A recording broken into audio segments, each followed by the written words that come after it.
Best of R / malicious compliance episode 126. Subscribe for edit videos daily. My brother reminded me of this story today and I thought people here might like it. When I was 7, my family moved from Reykjavik, Iceland to London, UK for my father's work. He was an Icelandic native, but my mother was born in England, so I was raised completely bilingual from birth. It's also not uncommon for Icelanders to speak English and often other languages too. I also spoke passable Danish at this point. At my primary school, basically elementary school, goes up to age 11, they put me in regular classes, because I spoke English as well as someone raised in the UK. But at my secondary school, 11-16, all immigrant kids got put in ESL English as a second language sessions. You could earn your way out of these extra classes by completing the evaluations and an exam, but the fact I had to do these extra assignments and go to these classes at all pissed me off. My brother had just gone through them when he went, 2 years before me, and been allowed to stop going after a month when he completed all of the set work, but I didn't want a month of extra classes and extra work, and the ESL tutor who ran the classes when he had them had left. So the new teacher didn't know him and therefore didn't know me either. The school decided I didn't speak proper English. So I didn't. The ESL tutor didn't speak Icelandic, and though the work I was given was mind-numbingly easy, think how they teach phonetics and basic sentence structure to 4-year-olds. I stuck to my pretense of not speaking a single word of English in those classes for 2 full weeks in protest. In my 3rd week, my history teacher assigned us homework which I didn't feel like doing. And since my ESL teacher had put a note in my file that I wasn't fluent enough to be given homework, I decided to refer my history teacher to that and tell him, in fluent, unaccented English, that I don't speak the language well enough to complete homework, according to Mrs. ESL tutor. Luckily enough, he found this incredibly funny and didn't punish me since I was right. My file did say that. When my ESL teacher found out, she gave me a detention and yelled at me for using ESL to get out of work and for wasting her time. So I agreed. Having me in ESL was a waste of time and that must mean I didn't have to go anymore. She tried to argue, but I had my history teacher on my side and he managed to convince the school office to change ESL into an opt-in class for people whose parents and teachers felt needed it. I didn't have to go back to ESL and didn't even have to complete that homework. Thank you. Next. During the summer of 2007, my friends and were hardcore into skating. I was around 13 years old at the time. My friends and I just started to get pretty good, which is what you'd expect considering we skated 24/7. I grew up with a single mother who worked 3 jobs to make ends meet, so I didn't really have much growing up, besides my friends and a skateboard. It was my birthday early that summer and my friend's parents, they essentially raised me, bought me a new skateboard, which meant a lot to me, considering that all I got that year. In my neighborhood there was this curb which came in from the street and wrapped around a tree and dumped back onto the road. Once we figured out we can grind right around this, that's all we did if we weren't at skate park or doing God knows what else. Well, the problem with this curb is that it was in front of the neighbor's house, who was known across the neighborhood of being the typical annoying, nosy and complaining sack of potatoes. Anyways, one day my friends and I are skating the curb like we did nearly every day that summer, but this time he came out and confronted my friends. Unfortunately for me, I didn't see him and I was coming flying in to hit the curb. Last second I see him and bail from the curb and my board landed right in front of him. With one fell swoop he planted his foot directly through my board, and just like that my birthday gift is broken. Fast forward 3 years and I have a new stepdad who made life that much better and actually started to have a relationship with my mother and him.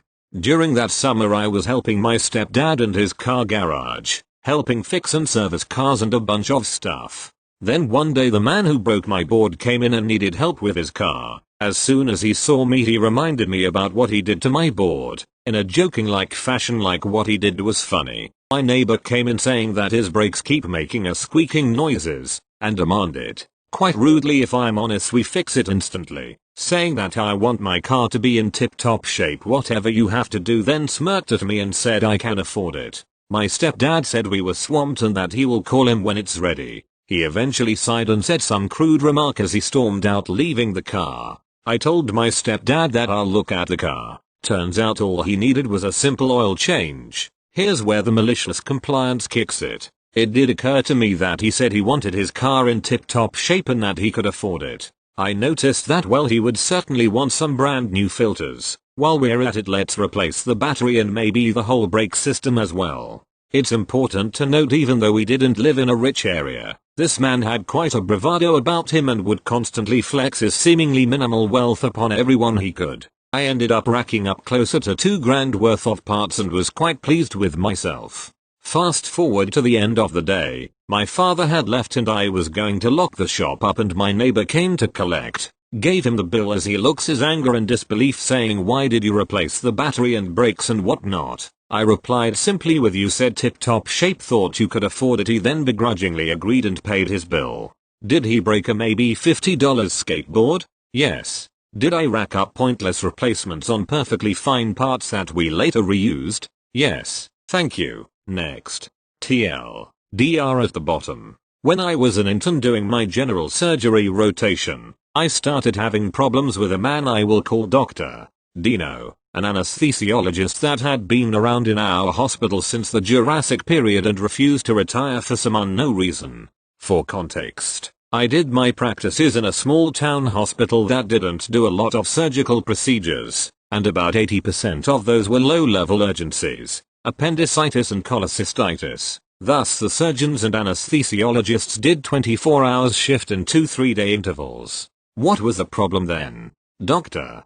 Dino hated doing his work. The only way he would not complain about surgeries was if they were done before 10 AM and if he received a 1-hour notice. In any other scenario, he would start complaining that us, the interns, basically the main administrative workforce in that place, were too lazy, too slow, and spent our time doing nothing. The one thing he hated the most was waking up at night, as he had this crazy theory that every night procedure was done late only because an intern had screwed up during the day. He called us the worst group he ever had. I later found out he said the same of every new group of interns, and sent dozens of complaints to our general coordinator, who in turn would reprimand us constantly. One day he reached to our dean's office because, according to him, I have delayed a patient's procedure for 10 hours because I was not paying attention to the referrals. While it was true that the patient had arrived in the early morning, he had been left in observation by the unit doctors. They were only able to re-evaluate him in the afternoon, 7 PM, because they were full of work that day, and that was the moment I got their referral. Taking into account the time it took me to check his medical record, present it to the surgeon and do the paperwork, and for the nurses to take him to the OR, the guy was starting his surgery at 9 PM. The only thing that saved me from being expelled were the timestamps on the medical record that proved I was right. When Dr. Dino saw he didn't win the round by getting me in trouble, he forced our coordinator to implement a rule that stated we had to report to Dr. Dino every possible surgical patient's process so that he could check if we were doing our job right. We were all so tired of this grandpa's bullshit, we decided the best way to get back at him was obeying him to the inch. After that day, we would take any stomachache with a pain scale, 7 and a mild abdominal defense as a possible case and did an hourly update until the patient was intervened or was given a different diagnosis by one of the doctors. We also stopped waiting for referrals and actively searched for the cases in the ER at any free time we had. Another detail was that we were only allowed to use the official unit's cell phones, Nokia 2000 types that could barely make calls, meaning no text messages and no silencing, because any of our reports could be a real emergency. The result of our system? He was receiving an average of 30-50 calls day and night with our updates, meaning he got interrupted more and slept less than before. After 4-5 shifts like this, he lifted his stupid rule and we never heard another one of his complaints. TLDR. A doctor forced us to constantly update him on patients because he thought we were lazy and not doing our work. He repents after being blasted with phone calls every moment of the day. Edit. Confuse the word noon with afternoon. Did the change. Thank you. Next. I'm a teacher. We have Go Guardian on the computers we lent out to students, and our in-school suspension specialist manages it. This software allows us to see what a student is doing, and is apparently on from about 9 AM to 4 PM. We were sent an email last month with a count of how many times students had accessed inappropriate websites since we went to distance learning. A month prior, we were told we had to contact the parents. My fellow teachers threw a fit and refused. The counselors did too. Our principal cracked down and told us we will do this. I came in and suggested that if we had more information, the conversation would go easier. What was the category of the inappropriate website? Was it porn or games? Those would be punished differently in my household. Was the student logged in or was it a family member? We got an email a few days later saying we would get more details of the infractions. Now I know my 6th graders' porn preferences. Edit. Folks, I am just a teacher. I did not have any part of the decision. My school district is massive, so I'm sure they consulted with lawyers before sending out dozens of thousands of Chromebooks.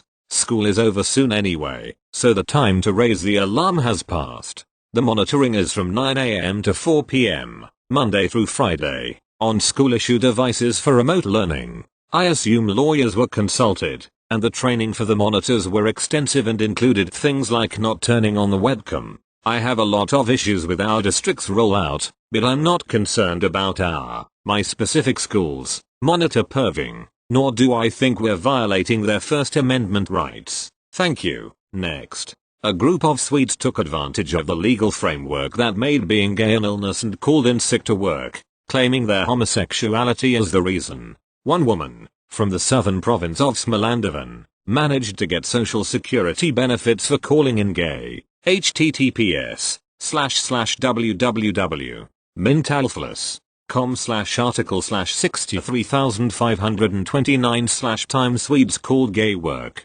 Edit to add the fallout. This was part of a larger campaign. In late October of 1979, the National Board declassified homosexuality as a disease, making Sweden the first European country to do so. Thank you. Next. This was last quarter.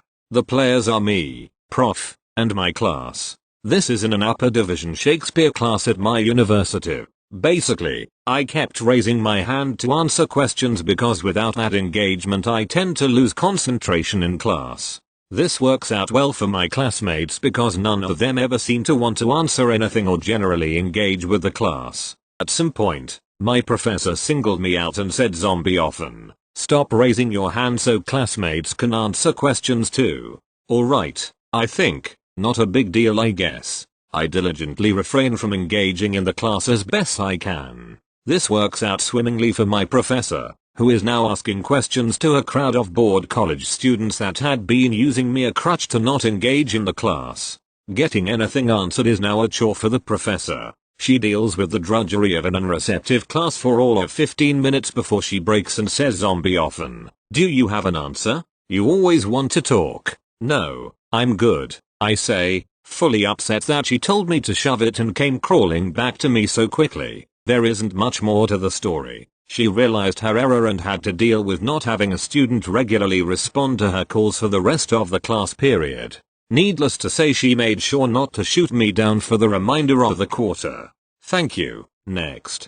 Hi y'all. This story happened at least a year ago, so my memory may not be completely accurate and I apologize up front for it. In my small town, my dad's house had a 2-car driveway, but he and I took the right as my stepmom was usually in and out of the house more than either us. I worked different shifts at my old job, so it was sometimes never the same each day. My dad, however, usually had the same schedule. When I came home one day, I was the first one back, so I parked close to the garage door as I was comfortable, which left at least a foot or two between my car and it, since I did not want to be that person to hit the brand new door. Everyone would know about that because in a small town, news gets everywhere soon enough. When my dad got home, he complained that I didn't pull up far enough and I got fairly irritated. Now, I can be pretty petty and love getting even when I feel it's necessary, which isn't too often, but that irritated me enough to get him back. Cue malicious compliance.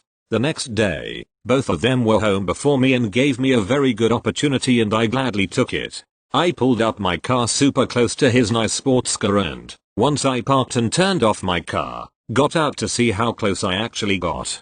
To my surprise, I got so close that our license plates were touching. I went inside and, Without holding back my smile, asked if I pulled up far enough. My dad asked me what I meant and I explained before going back to my room saying, "Be careful what you wish for." We still laugh the incident and I tease him about it every now and then. Totally worth it.